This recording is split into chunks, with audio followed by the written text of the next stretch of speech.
Alright. Hello everyone, this is Allison Gross, and welcome back to Let's Play Savage Empire. At the end of our last episode, we killed our first monster, basically a rat. So we should probably look at the introduction to the Bestiary, since we've been meeting some monsters.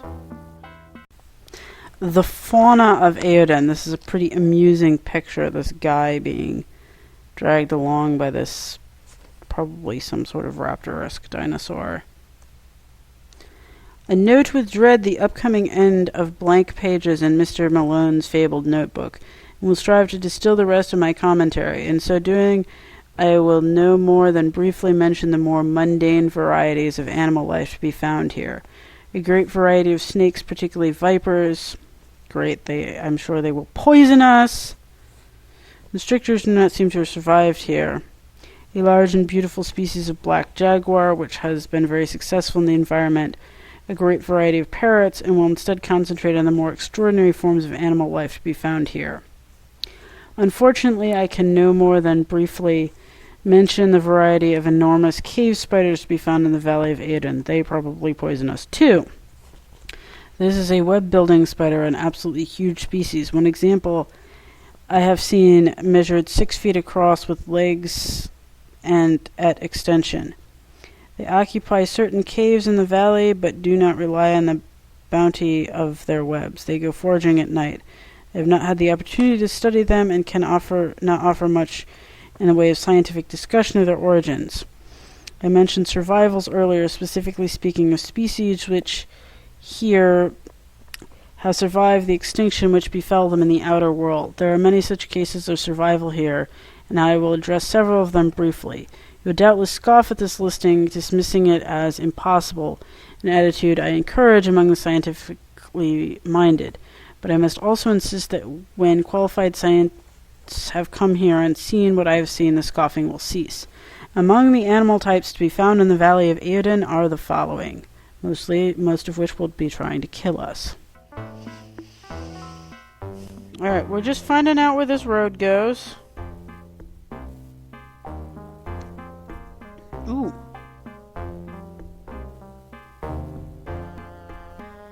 Oh, here's somebody. Let's find out who you are.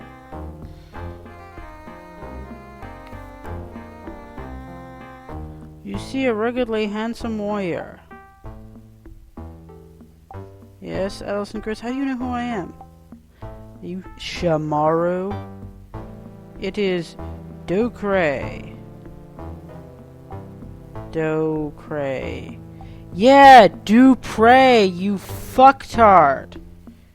You gonna get drunk on jungle fuck?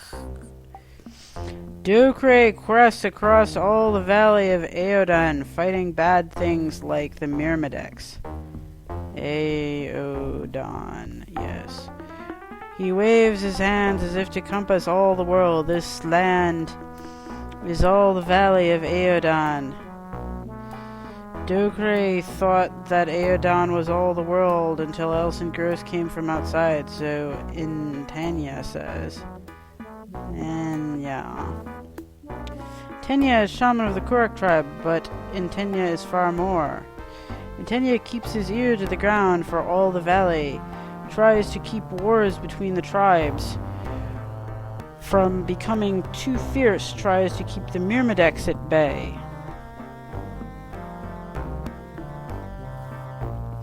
He snarls as he speaks. Myrmidex are ant-like, but are the height of men. They are fierce warriors. It is not because they have any skills.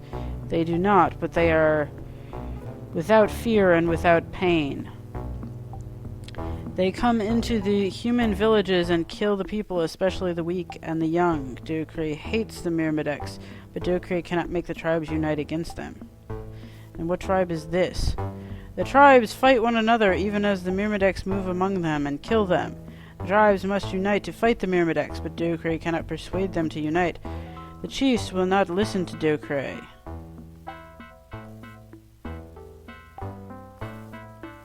The tribes cannot unite until the chiefs so decree, but when Docray tries talks to the chiefs about it, they do not listen. Docray is a great warrior, but cannot convince with words, he shrugs.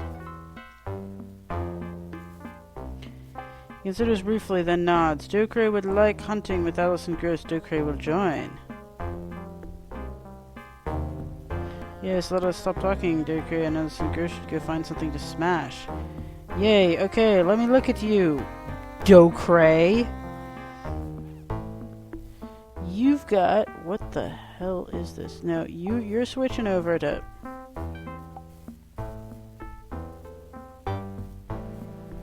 So I can control you. What is this? Addle? Ready... No, ready the spear. And the addle. And what the fuck is this? Axe. Okay, well, let's unready the addle and ready the axe then. Maybe he can attack. What the fuck is this? Obsidian knife. No, we don't need an obsidian knife.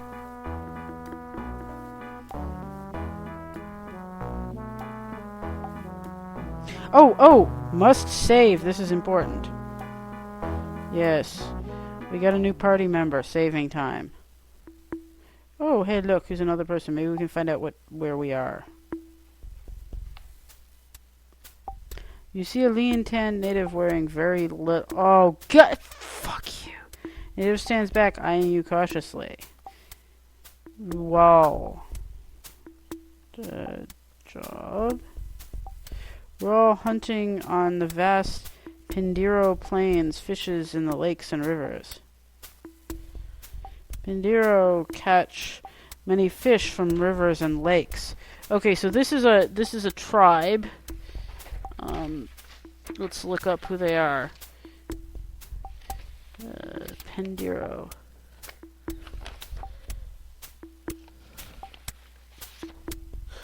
Okay. It seems evident that the Pandeiro have a distant relationship to one or more North American Indian tribes, particularly plains-dwelling tribes. Some dialectical phrases reminiscent of the Siouan language group and the nomadic plains-oriented lifestyle point to their origin. They don't look nomadic and plains-oriented with all these huts here. The Pandeiro appear to feel the closest kinship to the Eohippus or dawn horse, ancestor of the modern equus. This mammal, as large as a medium-sized dog, is very numerous in the Pandeiro plains. The Pandeiro hunt and trap the animal for its meat and fur, and keep some as pets. Interestingly, though, the Pandeiro appear to be patriarchal in structure. Their legends cite many independent queens, and the current ruler of the tribe as of this writing is a queen. Interesting. Lake. A native points vaguely to the north. The big lake sometimes use rafts to fish away from shore. Can I get a raft? Then I can go right out into the water. Native looks at you impatiently. Logs tied together. Must have 4 people with paddles to use raft. Okay, well, we only have 3 people so far. Disquiqui makes many paddles. Sometimes we trade for them. Well, do you have a paddle I could trade for? Yes, Disquiqui, strange tribe. Do not fight. Live far away west of Stone City. Must get back to work. Hey, I was not done talking to you, lady.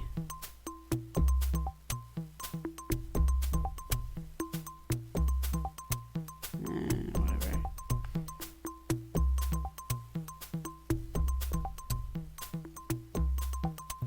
Hi, dude, are you the chief? Oh, no, he's the shaman. Kind of creepy looking dude. You see a balding, nearly toothless native man. Are you going to mention that he's wearing very little? Kunawo hears a stranger, one not of the Pandeiro. Speak, say what you wish of Kunawo. Kunawo is this one's name. Shaman of the Pandeiro, trade with visitors, speak with spirits, advise chiefs, heal warriors, many jobs. Many Pandeiro hunt fish from the waters. Use much flax in making fishing strings. Kunawa will trade with Pinde. Trade one Pinde chocolatl and Yopo for 5 flax, but only with his fellow shamans. I sense one who also knows the ways of the spirits with you, but he does not have enough flax to trade. Yeah, he's talking about the Aiolo surrogate.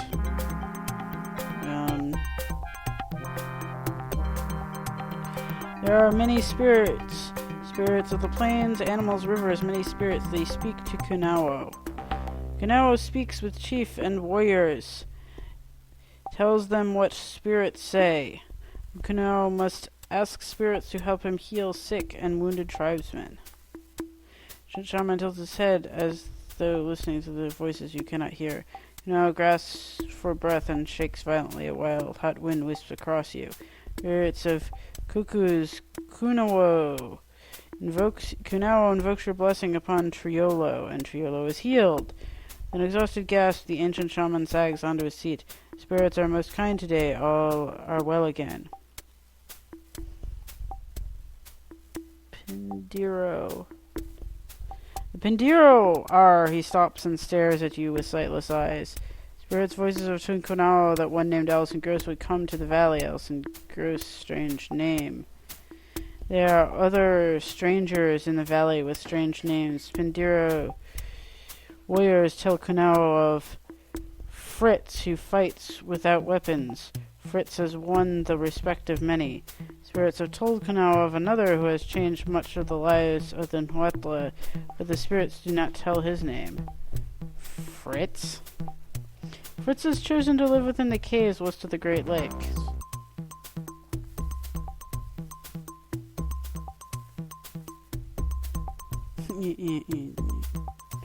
Okay, fine. Bye.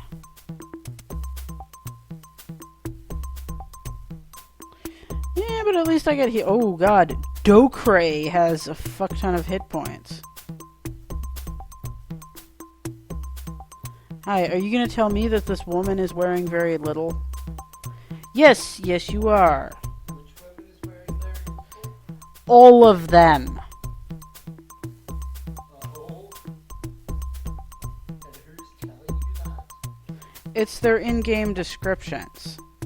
Oh. Now it's getting dark, so I guess I can just bum around to not waste food. Why can't I just camp? Like, why the fuck do I have to eat every time I camp?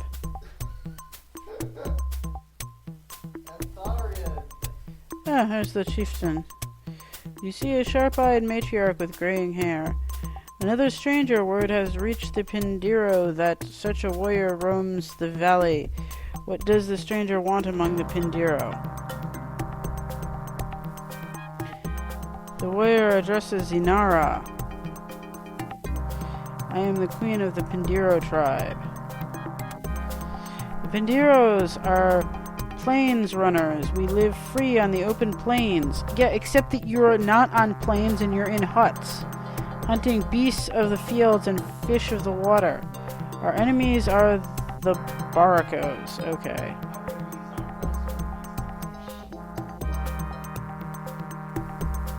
Pandeiro are the best hunters of the plains. Pandeiro warriors are strong and tireless. Many of our people pull fish from the rivers and paddle rafts out into the Great Lakes to hunt the larger fish that live there. Yes. Tell me about your rafts. It is dangerous to go into the Great Lakes without a raft and 4 people with paddles. The creatures under the water, plesiosaurs, will eat any of the warriors they find swimming. Oh god, yes, there are plesiosaurs. The Disquiqui make our paddles. They are a strange tribe far to the south. Oh god. So I have to go all the way back south to get a fucking paddle? Okay, West of the Pandeiro village among the northern cliff faces is a cave where lives a strange man, a man as strange as he whom Inara now addresses. His skin and clothes are odd. He fights without spear or knife, but only with clenched fists, yet no Pandeiro warrior can stand before him. Okay, well, the dude you were just talking about's name is Fritz.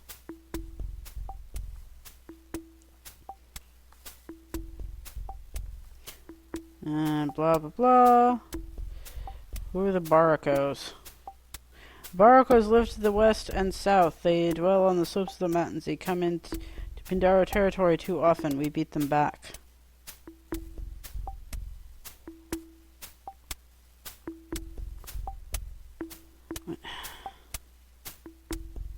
So long as the strange warrior does not bring harm to any of the Pandeiro tribe, he may walk where he wishes. Right, she. My character is female, goddammit. And because you're the chief, you have a... Oh god. No, seriously, you should come over here to see this picture of what my character portrait is forced to look like. It's like, really, prepare to be horrified. Well, that's not that bad. Not as bad as the thing on the,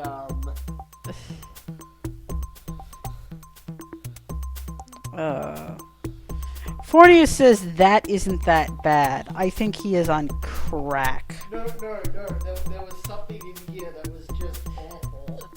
It's not in there. It's in these manual pages over here. You know what I'm talking about. Oh yes, it was awful. Don't mess with my manual. Sit down. Well, let me move the manual pages then. But do not mess up my manual pages. Okay, I'm done with this one. God, just gotta kill time because I don't want to waste food by sleeping. Like, seriously. Oh god, here's something to the northeast. Okay, let's go back into town. What does that mean? Here's something. I don't know. Oh my god, did somebody murder that dinosaur? Which dinosaur? The one in the hut. You think that was a jaguar? One of them murdered me earlier. Yes, I want to save. Okay, let's go to the northeast now and see what kills us this time.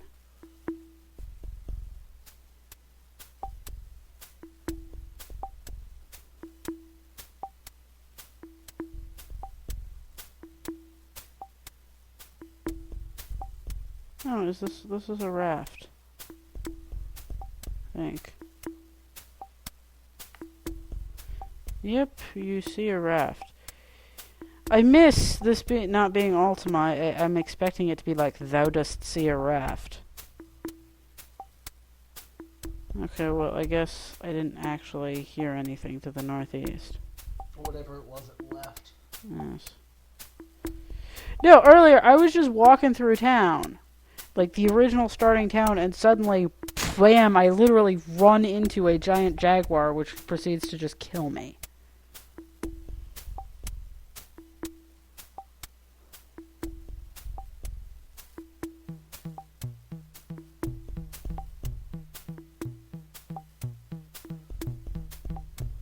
Thing about sleeping and food.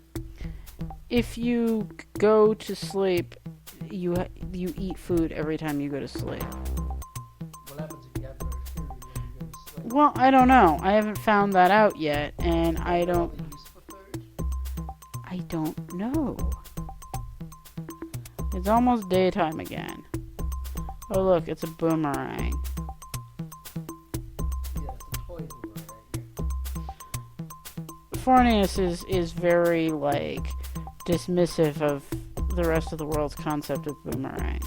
It's not just the rest of the world. Australia itself doesn't know much about boomerangs. Okay, why are you such a boomerang expert, Fornius, then? Because I went to, was it a presentation? Oh, you see a man. Okay, can I talk to you?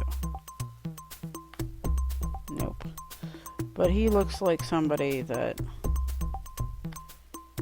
Okay. Now we just have to kill time for people to wake up. Though I suppose I could cut the video off here because I inserted some stuff. Well, no, I didn't insert that much stuff. Is he up? Yes, he is awake now. Come here, dude. Oh, well, at least it says the men are wearing very little, too. Oh, okay. You are a generic villager.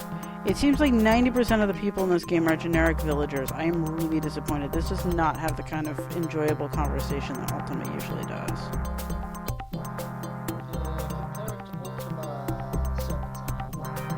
Oh my god, no. Like, ah! What the fuck? Attack! Attack! Attack!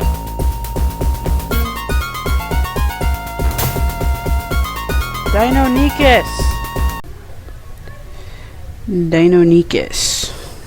This art. I really have an issue with this art.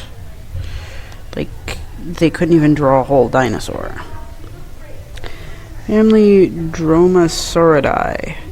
The Deinonychus dates to the early Cretaceous, some 144 million years ago, and is a fast-moving carnivorous dinosaur which runs on 2 legs. It grows to about 12 feet in length, stands around 6 feet in height, and weighs as much as a man.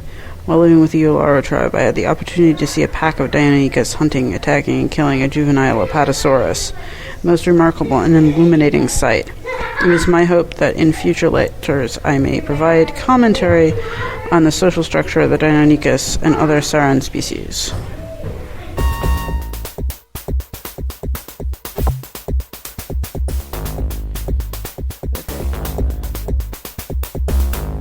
I don't know, we're about to find out.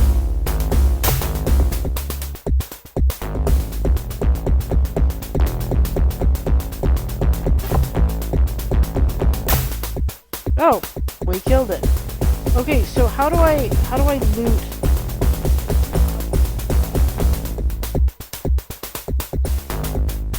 No.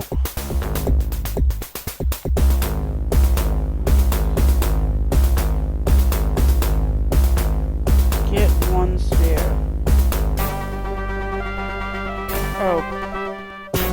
Okay, now can we...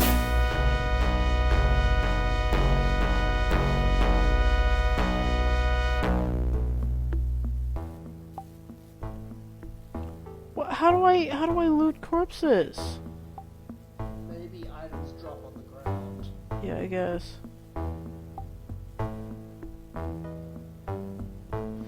Okay, well let's save because we killed that. You think if the world was that dangerous, there'd be guards outside?